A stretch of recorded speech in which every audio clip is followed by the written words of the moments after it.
Copying gurus feels productive until it wrecks your life. I'm Jay. I'm an NLP, Neuro Trauma Therapy, and Mindset certified coach, and I've trained with the likes of Tony Robbins and Dean Graziosi, not to mention a bunch more, and I'm an award-winning coach in Hawaii when I lived there. And look, 7-8 years ago, I was in a depression so hard, I needed anything to try to get out of it. So I did what everyone does, or what a lot of people do, and I tried copying the gurus. I'm sure you've been there.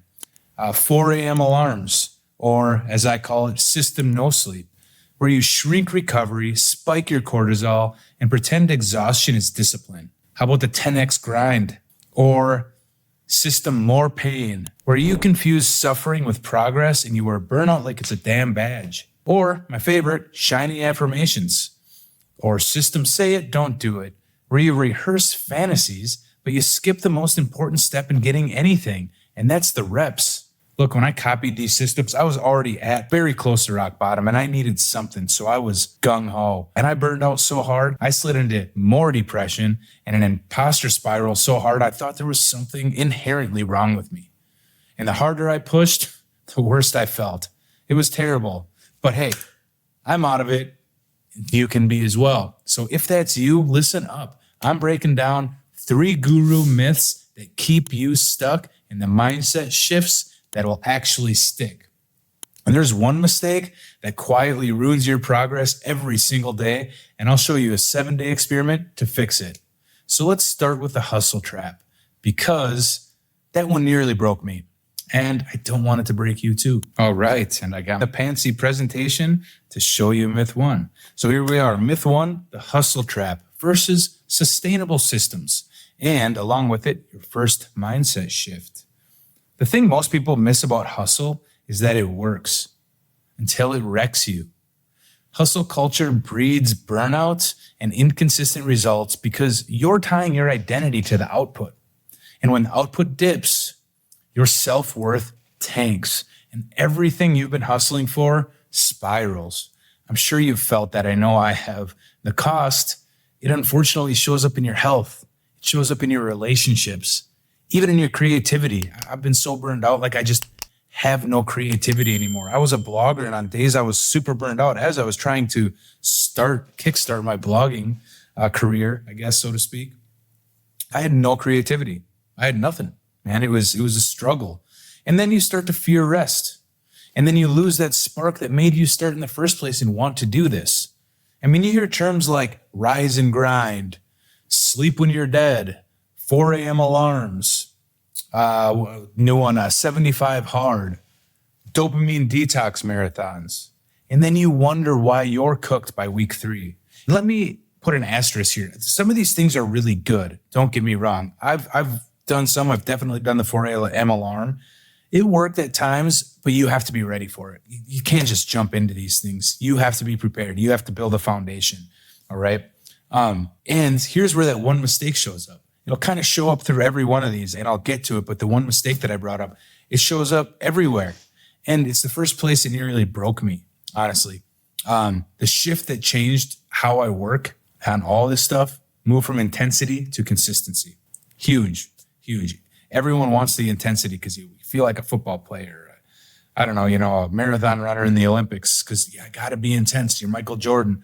But intensity to consistency. You got to start with that consistency. Build systems with constraints and micro habits so that output follows reliable inputs. When your process is small and repeatable, your mood stops running the show. You don't need monster days. You need minimums that you can hit even on the rough days. I want to show you exactly how you can create a minimum viable effort, an MVE on your goal. So for example, I started doing this with editing blog posts and YouTube scripts now even, every morning for 20 minutes. And I probably started with 10. It was lower than 20, built up to 20. But it's tiny, it's repeatable, and it's scoreable. And it's something you can build on. You can build this as big as you want, but you got to build that foundation, minimum viable effort though, all right? My favorite starter, as I kind of alluded to, is a 20-minute focused block of work and a 5-minute review. If you can't do 20, do 15, right? It's not that long. You just sit down and focus for 15 minutes. During the review, that 5-minute review, You note 3 things: time spent, a focus score from 1 to 5. Hey, it's really important to know and to tell ourselves when we were distracted. Was it our phone? What was it? And then you do like 1 line of progress. And that's it. Then do a short weekly review at the end with those same 3 metrics: time, focus, progress. And this gives you receipts without drowning in the data. So that's what we always do, right? We have spreadsheets on spreadsheets and all this data everywhere, 10 systems to track every damn thing. We don't need it, all right? Now, here's where most people mess up, right? They create all or nothing plans. They write vague goals like be productive, be motivated, or they track a dozen different metrics and they burn out on the tracking. I've burned out on the tracking at least 10 freaking times. I got to make it so simple for myself. So you keep it boring, you keep it tight. Use the CAT filter before adding anything else. Can I do it daily? Is there an automatic trigger? And do I get proof of progress? All right. Can I? Automatic trigger, proof of progress. Don't question why the letters are in that order. All right. I just had to make it make sense. So if it fails in any part of this cap, shrink it. Shrink your MVE. All right. Think less 75 hard and more James Clear's tiny habits, or even Cal Newport's slow productivity. Small, steady, sustainable. So, quick story here. When I burned out super hard and I was, almost rock bottom, if not. And I started this minimum viable effort, right? It felt almost insulting. It was so small. I was like, how can this get me anywhere? But by day 4 or 5, hey man, I had 4 or 5 checklists on a little notepad by my bedside every day. Check marks gave me that dopamine hit, but a good dopamine hit. And that noise in my head was kind of starting to get quieter, even if by a little bit. It wasn't insulting me at every turn, telling me I wasn't shit, And once you nail consistency, everything else starts to click. Not because you pushed harder, right? But because your system carried you. So I'm going to jump into myth 2. This is manifestation magic versus reality-based agency and your second mindset shift. I love the idea of believing in yourself. You have to. But here is the honest to God truth. Magical thinking delays action. And hey, if you're looking for it, you may notice that same mistake I referenced. If you can figure it out, it's showing up in this one too. It's definitely showing up in this shift as well. And it's just wearing a different costume. So anyway, I'll get to that in a little bit. Hope is not a plan. All right. I spent months believing, hey, it's coming, while I was dodging the actual work to bring it. That drift, it breeds frustration that I felt for so long. You start to wonder if something is actually wrong with you because it's not happening. You're trying to manifest this stuff. You're hoping, but you're not doing the steps to get there. And so you start to have this really weird paradoxical thing internally or mentally where you're doing these steps they're telling you to do, but nothing is happening. But you're not actually doing the work to get there. You're just manifesting this stuff. You have maybe a vision board, but what steps are you taking to get there? And I like manifestation. I like vision boards. I like visualizing. I like affirmations, but they have to be part of a system. They can't just be done on their own, right? So you start to wonder if something's wrong with you. And that is a god-awful feeling. So the truth is, nothing is wrong. You've just been visualizing the finish line without building the steps to actually get there. Again, I do visualization. I like visualization, but you also have to visualize the steps to take to get there and take action on them. So, think endless affirmations, the secret style, ask, believe, receive, vision boards with no next action. Lots of vibe, little behavior. So the shift that's key here is to reality-based agency. Visualize the process, not the outcome. Turn goals into controllables such as input, skills, and reps. And the shortcut nobody teaches you is that your brain needs friction rehearsed, not just success imagined. So I'm going to repeat that because it's very important. If and when you do visualization and affirmations, your brain needs friction rehearsed, not just success imagined, right? So I'll show you exactly how with this WOOP system. WOOP is, if you don't know, wish, outcome, obstacle, plan. It focuses your attention and prepares you for resistance, the resistance that's going to come up. It will, all right? So wish, one clear goal. Outcome, why that goal matters, why it matters to you. Feel it, but keep it brief. We're trying to make this minimum effort. Obstacle, what's the most likely internal blocker? Like, I'm going to reach for my phone. That's a big one for me. Then plan. Have an if-then statement that lives in the real world. So, for example, if I sit down to work at 7:30 on this goal, then my phone goes in the other room, goes off, whatever it is, and you start a 20-minute block. Your phone's not even by you to distract you, right? And now your goal becomes a 30-minute daily practice. 20 minutes of focused work, 10 minutes to log your evidence, all right? Maybe even just 5 to log your evidence. Gives you a little break in there. So common mistakes. I already kind of alluded to them, but vision boards with no next action. Affirmations without the behaviors. Big one. Pretending constraints don't exist.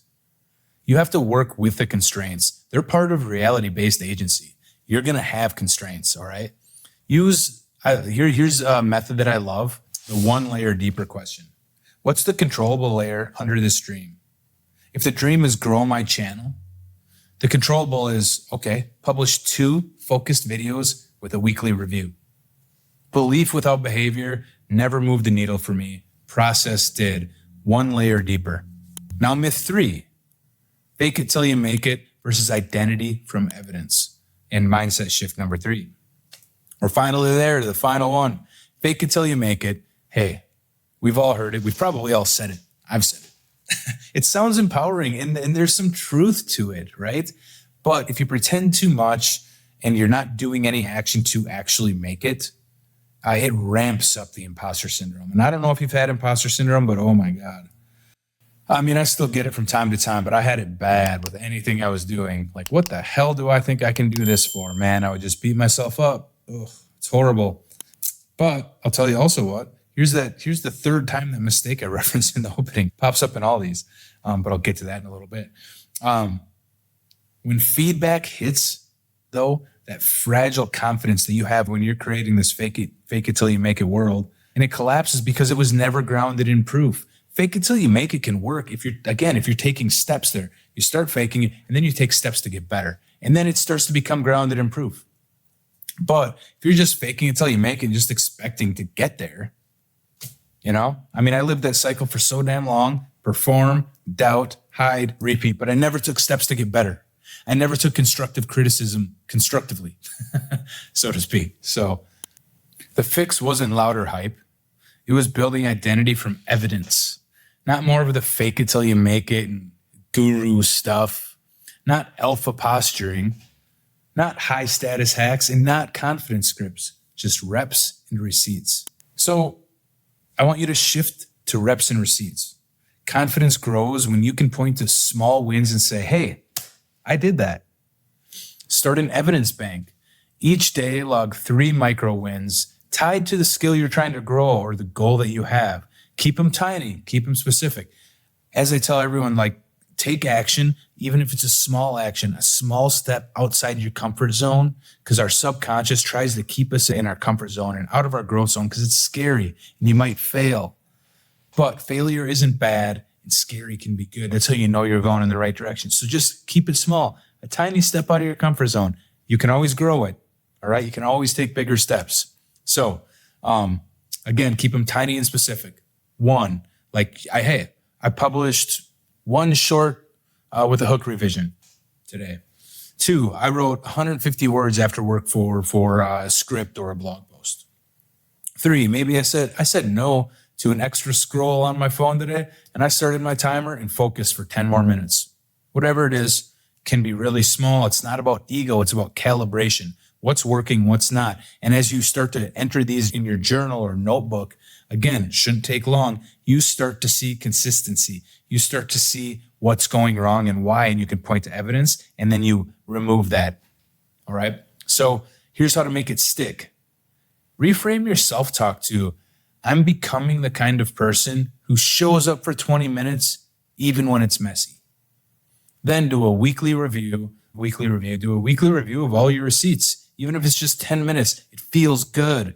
You know what? You did it. Look for patterns. Where did focus hold? What helped with focus? What helped you achieve what you wanted to? What didn't? Well, where did you get distracted? What can you remove from the equation? What can you make easier so you don't get distracted in the future? And use that to set your next reps. Now, your identity, it's not wishful anymore. It's earned. You're doing it one line at a time, one step, one small baby step outside your comfort zone at a time. Common mistakes. Over-promising to yourself. Big one. Avoiding feedback because it stings. Avoiding feedback and not taking constructive criticism is huge. I used to be very bad at that. And chasing validation instead of mastery. The game changer for me that no one really talks about, but I freaking love, is the fear to first rep rule. So if it scares you, schedule the smallest possible first rep today, now, if possible. Not tomorrow, not the next day, today. Fear means you're going in the right direction. It means you're stepping out of your comfort zone. Any putting it off, well, you're procrastinating, all right? If you put it off, you're procrastinating. So instead, you do it today and you start to diffuse it, even if it's just such a small action. Today, hit publish on that first draft of your blog post. Send that email, whatever your goal is, right? Record one take without editing. Throw out that short with your face on camera for the first time on Instagram or YouTube. Just get it done, get it out there. It's such a great feeling. You're ripping that Band-Aid off. Really one of the coolest things I've ever learned, and because we all have days where we feel stuck or anxiety takes over, spiral, anxiety, overwhelm, they hate momentum. Fear hates action. So you want to take action, you want to gain momentum by doing things consistently. All right. You feel that fear, you feel anxiety, take an action, get some momentum. That stuff works and you start to diffuse them. All right. And if you remember nothing else, remember that evidence always beats pretending. Look, like I said, there's a place for affirmations and visualization. I do them, but you have to take the steps to get there. And you have to start to build that evidence bank. And then when the imposter voice shows up the next time, being that jerk that he or she is, your receipts can answer back. And hey, I'm the type of person that grows into this. I'm the type of person that learns how to do whatever the hell I want. All right. Even on shaky days, your receipts will answer back. All right. Let's jump to the 7-day mindset experiment and some journaling prompts. This is an action plan for you to take action. So, but really quickly before we dive into it, I know I've been talking about the one mistake that kind of is woven or weaved or whatever its way through all of these 3 shifts, myths and mindset shifts. And it's really this. It's that you're building identity and systems based on intensity and belief. Instead of evidence and consistency are key. When you build them on identity and belief, when you build the systems on identity and belief, it's shaky ground at best. Any little thing can knock you off. But when you build it on evidence and consistency, it's huge. I mean, this shows up in the hustle trap we talked about. It shows up in the magical thinking. It shows up in the fake confidence, right? Fake it till you make it. And once you see it, all 3 of these myths, they collapse a little bit. They're kind of one. It's like kind of one thing, and that's why I was talking about it throughout. But here's how to fix it all with a 7-day experiment to test all 3 shifts. It's tiny, it's trackable, and it's reality checked. All right, so each day has 3 moves. 1 MVE block, a quick WOOP check-in, and 3 evidence bank entries. Keep it simple, and you can win daily. So, days 1 and 2, you define a 20-minute minimum viable effort that you can do even when you're tired. All right? Sorry for the airplane or helicopter flying overhead. Jeez. So set your WOOP for your main goal and create 1 automatic trigger. Same time, right after coffee, right after your commute, right after lunch, whatever it is. Log your time, log your focus score, and 1-line progress in the 5-minute review. Days 3 and 4, add a constraint. All right, same time, same place, same setup.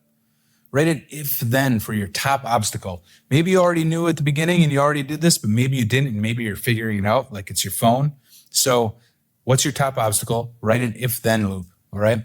If I feel the urge to check my phone, then it goes in the other room and I start the timer. Track your focus score when you do this from 1 to 5. Days 5 and 6, collect receipts.